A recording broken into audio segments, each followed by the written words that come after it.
This is the Welsh dragon. Today, it is a national symbol that everyone in Wales recognises. It adorns the country's flag and forms part of what it means to be Welsh.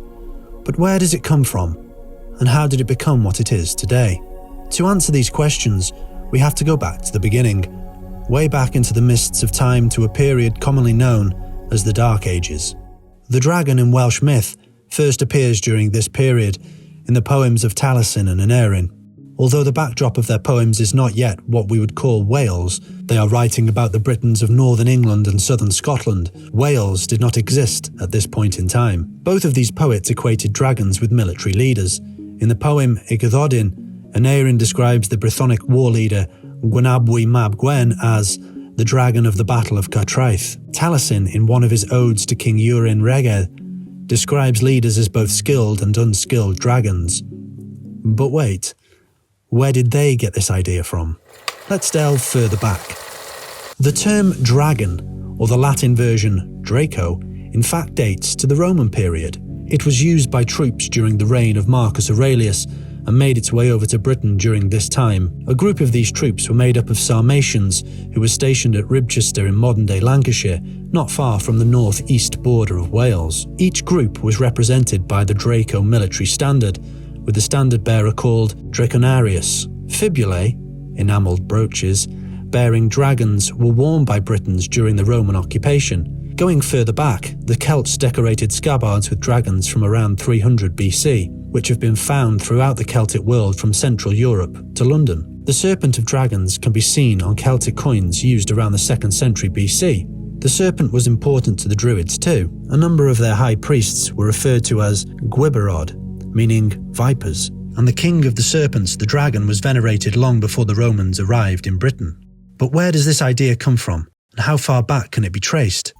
In the 2nd century, a Roman with the Greek name of Ptolemy, he lived in Alexandria, gazed up into the night sky and documented what he saw. This became his most famous work, Almagest, an extremely influential mathematical and astronomical treatise on the motions of the stars and planetary paths. In it, Ptolemy listed 48 constellations, one of which was Draco. But as it happens, Ptolemy had actually got this information from an earlier source, Eudoxus of Cnidus. Eudoxus was an ancient Greek mathematician and astronomer who'd studied under the tutelage of Plato back in the 4th century BC. He's the one that originally gazed up into the night sky and spotted the constellation of Draco. But to give credit to Ptolemy, all the works of Eudoxus are lost to history, so we needed him for the confirmation.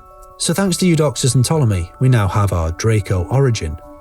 I did forget to mention, the constellation got mythologized by the Greeks and was represented as a dragon. It was a good way of remembering the constellation that we still use today. Perhaps the people of Britain arrived at the dragon motif by this route. After the Romans left Britain, we get stories of Britons fighting frequent invaders being led by heroic figures, often described with the Latin Draco, and it seems fairly clear that the term was adopted by the native Britons in the period after the Romans left. The words draig and dragon were used from the very first records of the Welsh language, and warriors were referred to as Pendraig and Pendragon, meaning chief dragon. Around 655, during the reign of a man named Cadwaladr, ruler of the kingdom of Gwynedd, the dragon was used as an emblem while leading his army into battle against the invading Saxons. And while there is no evidence to suggest the colour of Cadwaladr's dragon, from this point on the mythical beast and Wales become inseparable. The possible origin of the Welsh dragon we see today could originate from a story written down in the 12th or 13th century from older oral traditions and included in what is known today as the Mabinogion, 11 prose stories written in Middle Welsh, filled with romance, philosophy, drama, and heroic deeds. The story that helps our quest is titled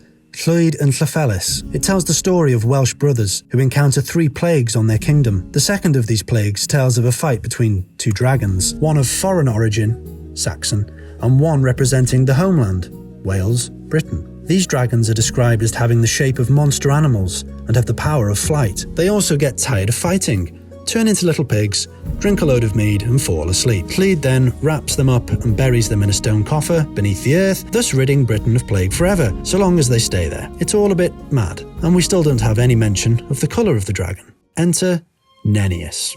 Writing in his Historia Britonum, the history of the Britons, in 828, Nennius gives us a narrative in which the antagonist of the story, Vortigern, flees to Wales to escape Anglo-Saxon invaders. Vortigern is instructed by wise men, no, not those ones, to build a citadel which will be safe from barbarians. They attempt this 3 times, and on all occasions, what they have built disappears overnight. Vortigern goes back to his wise men. They tell him that for his citadel to be a success, he needs to sacrifice a fatherless child and sprinkle his blood on the ground where the citadel will be built. So, Vortigern finds a fatherless child, born to a virgin, and he is just about to put him to death and do the blood sprinkling thing when the boy, called Emrys, interrupts. "Who told you this?" "My wise men." "Tell them to come here." "Why did you tell Vortigern to put me to death and do the blood sprinkly thing?" We think it'll stop the building materials disappearing." "Don't be daft. You don't need to do that. It's the 2 serpents that are doing all that." "Serpents?" "Yeah, one red, one white, underneath the spot you want Vortigern to build the citadel. In a pool, in a tent, in some vases." "Ah, right, okay." The wise men find the 2 serpents who are fighting, with the red one losing. All of a sudden, the red serpent recovers its strength and vanquishes the white one from the tent and wins. The boy then asks the wise men what this scene represents, to which they claim ignorance, so he tells them. The pool represents the world, the tent represents Britain, and the 2 serpents are really dragons. The white dragon represents the Saxons, and the red dragon represents Vortigern and his people, namely Britain. So, from this story we arrive at the red dragon being an emblem for the Welsh nation. A peculiar footnote to this part of the story is that there is actually archaeological evidence that supports elements of this tale. Between 1954 and 1956, archaeologists excavating at an Iron Age hill fort near Beddgelert found evidence of a pool, and above that, a platform, as described in Historia Brittonum. They were also surprised to find the date of the site was that of the time of Vortigern, in the 5th or 6th century, and scholars have suggested this to be the real site of the fortress of Ambrosius, who won an important battle against the Saxons in the 5th century. Emrys, the boy, is the Welsh name for Ambrosius. This suggests Ambroman military origin for this version of the dragon, so it would seem that there is some historical truth to these tales of dragons. Next, they'll be claiming King Arthur was real. Speaking of Arthur, it wouldn't feel right to talk about dragons without mentioning the most famous king of the Britons. In fact, Arthur fits into this quite nicely. In Geoffrey of Monmouth's 12th century History of the Kings of Britain, he repeats the same story about a red and white dragon as Nennius. But on this occasion, the red dragon also represents a prophecy of the coming of the hero, King Arthur. The History of the Kings of Britain provided the people of medieval Wales with a vision of their glorious past, with Arthur taking centre stage. However, Geoffrey probably made it all up. In Monmouth's version, Arthur uses a golden dragon on his banner, not a red one. This golden dragon was used by Arthur's father, Uther Pendragon. Of course, dragon here refers back to the Draco of the Roman period and a military commander. This version of the dragon was later adopted by a 100% real historical figure, Owain Glyndwr.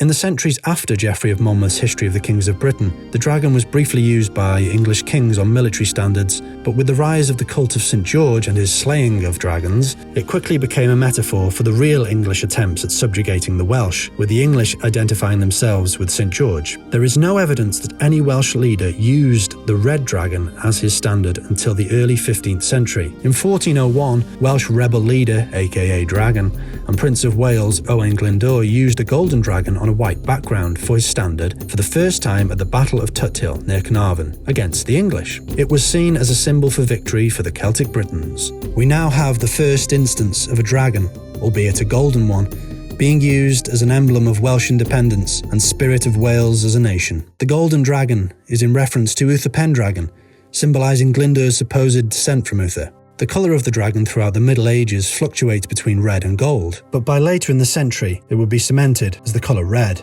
After Glyndwr's demise, Welsh attentions turned to a new family who would hold the hopes of a nation, the Tudors of Penmynydd, who hailed from the island of Anglesey. They had fought alongside Owain Glyndwr against the English.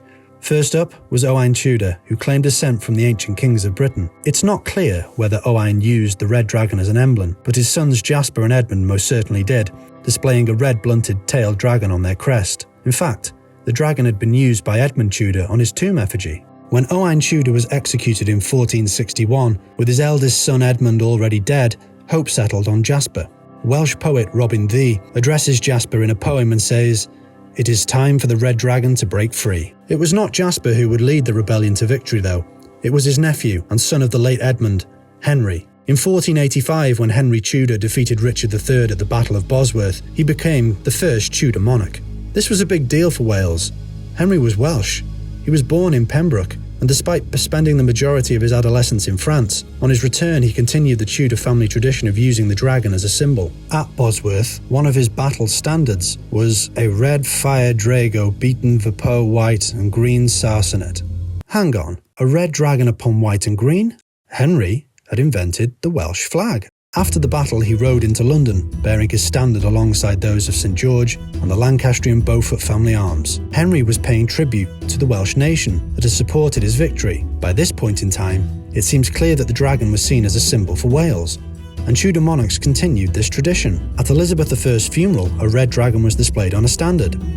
It would seem that the Welsh dragon, now definitely red, was cemented as a national symbol. After the Tudor period ended, the dragon disappeared from the limelight for a couple of centuries, until, in 1800, King George III issued a royal warrant confirming the royal Welsh badge should be, on a Mount Ver, a dragon passant with wings elevated gulls. I'll translate.